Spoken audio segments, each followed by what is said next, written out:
Just another Michkov Monday. There we go.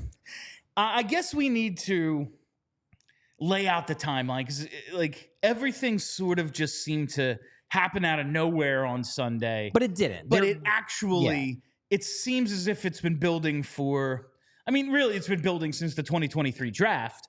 But a month and a half? I would say the last 3 weeks is when things really started going. So we have this timeline for those watching on YouTube. For those who are listening after the fact, well, we'll just run through the timeline for you. But if you're watching on YouTube, you can see it. I would say this really got kicked off into high gear on April 30th, which is when we had the report from Russian media, I believe it was MASH TV. SKA president Alexander Medvedev said he did not rule out the possibility of Michkov leaving to play for the Flyers as soon as next season, said the decision will be made by the end of June. Now, that was the first domino because that opened the door. We obviously talked about this quite a lot. What I had heard in the immediate aftermath of that report, once it became clear that it wasn't bullshit, that this was real, this wasn't just some fake report that got thrown out there. What I had heard was that this more likely meant that he was probably going to have to spend one more year with SKA, and then they were going to be able to work something out to get him out of the contract a year early. I believe Elliot Friedman today on 32 Thoughts, the podcast this morning, said something similar, said that that's more or less what he had heard, was that probably a year early, but he's probably not going to be able to get out of it this summer. We talked about that on the show. Like, all right, this means if they're having the conversation now, we're probably opening the door for him to come early. We're not going to have to wait the 3 years, but it just seems like, like SKA hasn't played him. He's been on loan to Sochi, and they're at least going to try to get a year out of him, right? Like, that was kind of our was kind of our conclusion. That was my assumption. That was backed up by things I heard. That would just seem like the scuttlebutt in the hockey world. It's like, this opens the door for one more year and then he's over. Then on May 7th, we get some fun Twitter stuff. We have Michkov. And normally this would just be a fun little thing. But the fact that it happened a week after that initial report was big. We had on May 7th, Michkov post a video on Instagram doing his deadlift, working out with a Flyers workout shirt on. Twitter predictably lost its mind. And normally I would laugh at it. But given what transpired on April 30th, it was notable. Like, the Inquirer literally published a story saying Michkov works out with a Flyer shirt on. And it is funny, but it was news. It was news. Had the April 30th thing not happened, it wouldn't have been news. But when it does, then everyone's looking for every little thing, and you made a conscious decision to post a video wearing a Flyers logo rather than your Russian team logo. It did send a message to everybody of where Michkov's intention was. That's before the show when we're just going over how we're going to lay this all out. And I was like, my dream is the draft thing. You're like, you just want everything to be wrestling. And it's really like, I want everything to be as dramatic as possible. And it's like the April 30th, the interview is maybe just a little bit of foreshadowing. Yeah, a little foreshadowing. And then May 7th, working. That's as ridiculous as it is. He's just wearing a T-shirt. That's the inciting incident. Yeah. Like, that kicks this all off in full gear. Like, yo, it's actually a possibility, because we've been saying this whole time, it's exciting, it's fun, but I'm not getting my hopes up. And then when that happened, I was like, I'm diving in. I don't care if there's no water in the pool. I am no longer being cautiously optimistic. I am wildly optimistic. And that's really, and it's something so stupid, but it's what happened. He's wearing that shirt. Right. So that's May 7th. Then we have a little bit of a gap. I go away on vacation. The Kolosov stuff happens last Thursday. Then May 17th, we get a new round of Michkov chatter. This one comes from a article on the Hockey News where Daniel Briere does an interview with a French language podcast, La Poche Bleue. I don't know. I was in France for a few days, but I don't know how to speak French. Don't worry. Saying that they hope Michkov will be able to come over at some point, and that they haven't talked to him since the draft. The way that the Hockey News positioned this in the article was Cutter Gauthier 2.0. It was extremely irresponsible I hesitate to even use the word journalism. It was the epitome of sensationalistic, trying to drive clicks from scared Flyers fans. But we'll get into why this matters a bit later. I do think that this speaks to the Flyers maybe having an inkling this might be closer than any of us thought, and very much not wanting to rock the boat. Because, and I made this point on our Discord for PHLY subscribers, I was literally in Barcelona when I did it, because I was occasionally checking Twitter and I was seeing people going bonkers, and I'm like, how do people not see what this is? This was not an interview directed at Flyers fans. This was an interview directed at Russians, at the people who are involved in the decision-making process, and Briere trying to make it clear that we're playing nice. We're hands off. We're not trying to steal your player. Let's just let this continue as it's going. That, to me, in the moment, was exactly how I read it. And then on Sunday, we more or less get confirmation that probably was a big part of it, because on May 19th, yesterday, Sport Express in Russia reports that Michkov will continue his career in Philadelphia, that his SKA rights will be terminated. Today, on May 20th, we get an interview with Roman Rotenberg, the guy who more or less runs SKA. Now, Medvedev is the president. Rotenberg calls shots. He does an interview with a Russian newspaper where, notably, and this is the most important thing, he did not deny that there is momentum here towards terminating the contract, confirms that nothing's happened yet. Nothing's done, but he was given every opportunity to throw cold water on this and say, it's bullshit. Michkov's our guy. And of course that could be a lie, but like the fact that he didn't throw cold water and the fact that he's allowing this narrative to persist, it's important. And at first I got to jump in. We have a ton of live viewers right now, far more than we typically have.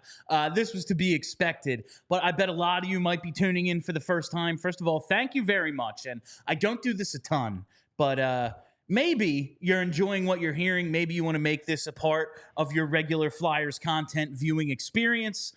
Hit that subscribe button right there on the YouTube page. Set those reminders so you never miss a live show. We're coming to you every day, all off season, during the regular season as well, 5 days a week. This is it's great content right here. And maybe hit the like on this video. I'm told that means something. So hit that little thumbs up, like guy. The algorithm likes it. Hit that little thumbs up, guy, and I think that will help us a ton. But thank you all so much for joining us. If it's your first time, if you're a regular, we really, really appreciate the turnout today on Monday at 1 o'clock to hear about some Russian hockey in rumors. late May. Yeah, the Flyers have not played a hockey game in over a month. There's a Game 7 tonight, and this is the only time it's going to get mentioned on today's show.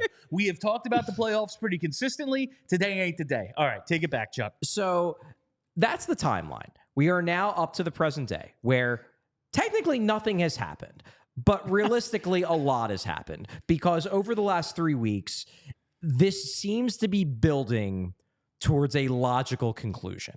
And that logical conclusion, look, I'm not saying that the rug can't be pulled out from under Flyers fans. It happens all the time. But it's only a few months ago. There's a lot of momentum here pointing towards one logical conclusion, which is Matvei Michkov's KHL contract, which currently lasts through the end of the 2025-2026 season, being terminated. And then soon after, the Philadelphia Flyers working on signing him to an entry-level contract and working on getting him over to North America as soon as next season. So, Bill, I want to, before I get into, and one thing I want to make clear, the Flyers are trying very hard to stay radio silent here. They are very purposely staying out of this. They see it goes back to that old Napoleon quote where it's like, when your enemy's making a mistake, like, shut up, just like let him do it. I'm not saying that SKA's making a mistake here, because there's a lot of play, but when things are going your way, you don't need to inject yourself into it. You can just let things go as they're going and benefit from what happens. The Flyers are trying to stay out of this, at least publicly, at least in terms of what they release, because this is going in their direction anyway. But before I get into kind of what I've heard, where things are, Bill, where's your head at right now? My head, it's spinning. Honestly, it's freaking spinning. I'm just so excited. You've heard me say on this show a few times Like, listen, and we've said before, if we were running things, this rebuild would probably look a lot different. But since they've taken the path that they've taken, where they're going to try to play meaningful games and teach the players that they do have how to, you're going to learn to win, basically. I'm not saying it's the right or wrong path, but it's the path they're taking. But from just a fan perspective, I'm sitting here like, all right, we just did that. We just did that season, and it was the culture building year. The culture building season. We saw some young guys take steps. We're going to see them hopefully get more playing time next year and improve. But there's still so much all right, what's kind of the point of next year then? If we're not going to be a top 5 pick, a bottom 5 team, and I expect if everything, prior to this timeline happens, right, I'm sitting there like, all right, maybe there's a few subtractions. Maybe they trade Lawton. Maybe they trade Ristolainen. Maybe there's a hockey trade that involves Joel Fett. Right. Like, whatever it is, though, it's kind of seems run it backish going into next season. A little bit. And from just a viewer, what is the point? What is the point of the 2024-25 season? We would find stuff to talk about. We would absolutely find stuff and to talk about. There are a lot of interesting storylines, even setting aside Michkov, like seeing a full year of Jamie Drysdale. There is a lot, because to me, this season, this upcoming season, I thought the big story of this upcoming season before everything that happened. I thought it was going to be Cutter Gautier's rookie year. Well, obviously that didn't happen. Now it's Jamie Drysdale's first year as a Flyer. Hopefully he comes back from his offseason work. They actually haven't announced a surgery yet, which is interesting. I'll have to do some digging on that now that I'm back, if he actually had to get surgery. But presumably he will be ready for camp, and presumably we will get to see more what he is, because he is the return for Gauthier. But the expectation in my mind was always the earliest we're going to probably see Michkov is a year early. Yeah. Now we have a season where we might get him now. All of a sudden this season, that kind of, again, we'd find stuff to talk about. And with this team, my God, they might trade for McDavid. They might do some crazy. Out of the playoffs yet, Bill. I'm just saying they might do some crazy shit. Fair. But it was like, okay, we're going to find stuff. And now there is an obvious point to this coming year if all of this comes to fruition, and it's far different from what I thought it was. Listen, finding out about Drysdale, finding out about the goalies, seeing another year of York, seeing another year of Forster, that's all interesting. Yeah. The potential superstar guy who's maybe going to be the best player on a team that's competing in a few years, his rookie year, that trumps all that combined. The interest that will be surrounding the Flyers, look at our numbers today, in this market, if Matvei Michkov does come over, it's going to be enormous. We talked about it a few weeks ago about how, imagine if he's a development camp in July after the draft. That place is going to be a mob scene. Voorhees you're going to need a special license. There's going to be police directing traffic outside of the Flyers training center. Not the skates. I got the name now. You got it right. But there's going to be police. It's going to be freaking insane over there. It'd be wild. Going back to kind of where my head's at. As I said, the Flyers are being very cautious. They are purposely removing themselves from the situation publicly. They are going to let things play out the way they're going to play out. Now, whether they are doing things behind closed doors with some type of representative in the negotiations, truthfully, I don't know. It would not shock me. This is a franchise-altering negotiation. I would be surprised if the Flyers don't have boots on the ground in some form or another in terms of helping to make sure there are no unforeseen bumps in the road. But basically everything I've heard is that the Flyers are pumped. They're really, really excited about this. They don't want to fuck it up. They are watching it with very close attention. They are seeing all the things we are seeing. And I think they are feeling pretty good about where this is going. But they also know that the easiest way to screw this up is for the Flyers to start flexing their muscles and to start being like, we're about to get this great player. And, Scott doesn't know what they have, and he's going to change everything about the organization. Because once they start presenting the public face of, we're about to get this big win, then you start to annoy the people in Russia who need to sign off on this for it to happen. You're telling me they don't like to lose? I think there's a thought there that like this American team getting over on us is bad for us. You think maybe there's a little? It's funny. Should we be talking about? Someone actually tweeted at me. You know what? He's not that good. Well, somebody actually tweeted at me and they said, it's a little bit. Not pandering. You're kind of talking down a little bit to Russia, the country, by saying that the Flyers have to tread lightly here, and I think it's a fair point. However, to me, like I do not think negatively of the Russian people. I think negatively of billionaires. And Russian oligarchs run the KHL. Yes, Russian oligarchs run the country. Yeah. And they're the ones that make the decisions. And my general view of billionaires is that they are egomaniacs who hate when anyone tries to tell them what they can and cannot do.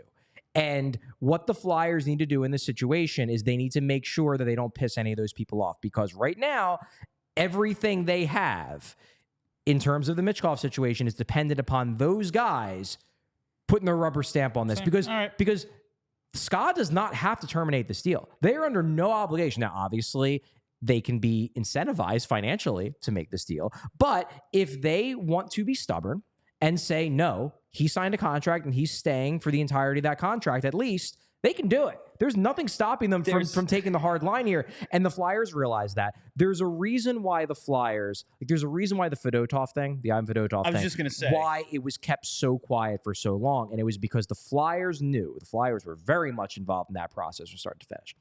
But the Flyers knew that if stuff started leaking, that there was a risk that all of the powerful people in Russia would say, well, screw you guys. You can't keep your mouth shut, and we're just going to keep him. He's under contract for another year. They played that extremely well. My read, based on everything I've heard, is that the Flyers are trying to do the same thing here and kind of let things progress the way they are going to progress, because it seems like right now they're progressing in a way that is very favorable towards the Flyers. Momentum going in their direction. Yes. Like you said, why be an obstacle in your own success? Yeah. Just let it happen. I do want to catch up on some of these super chats. We will get to that. But I just want, you need look no further than the Fedotov situation. Everything appeared to be on the up and up. He signs a contract. He's coming. He's under arrest, and he's now placed in the military. Yeah. Crazy shit can happen. We don't know every political issue that goes on over there. We get what we get on the news, and half of our news organizations don't have I guess my point that I was getting at was it's not that I think low of Russians, it's that I think low of obscenely rich people, whether they are Russian or American. Sure. I think very low of them. They're all nuts. Let's look at every single one of them. They're out of their mind. Yeah. Let's get some of these super chats. I'll start it with Gary B's up here. He says, it's mad Russian time. Let's fucking go Flyers. That's absolutely right. It is. Go to PHLYlocker.com. Get those last couple of pieces of mad Russian merch. We might have to print out more. Might have to get some more. Might have to print up some more. The stock is getting low, and I know we sold quite a few over the weekend when I put out that link. Now the first one from JH. Says, welcome back, Charlie. What was the thing you did in Europe? It was the best thing you did in Europe. Oh, that was the best thing. I mean, I did a lot of things. The best thing you did in Europe? A lot of things in Europe. Yeah. I don't want to spend too much time talking about my vacation. I will say, fit him in your luggage is what you did the best thing. Yeah, I mean, I cannot say anything. No, actually, I'm not going to go into the details of my vacation, but I will say that I went to 3 cities. I went to Rome for a friend's wedding, went to Paris, and went to Barcelona. I loved Barcelona. It was a lot of fun. Really fun city, beautiful weather, on the beach, took a cable car. It was a great city. I had a really good time. And I feel refreshed and ready to now dive headfirst into the Matvei Michkov saga, into the looming NHL draft, into the rest of the offseason. We have a lot coming, and I feel completely recharged and ready to go. So thank you very much, JH. I just keep making myself laugh thinking today was going to be draft prep day. Yeah. Yeah, you know what? Let's go over the first few prospects. Just okay. No, that's all thrown out the window. We all silly like the mayor.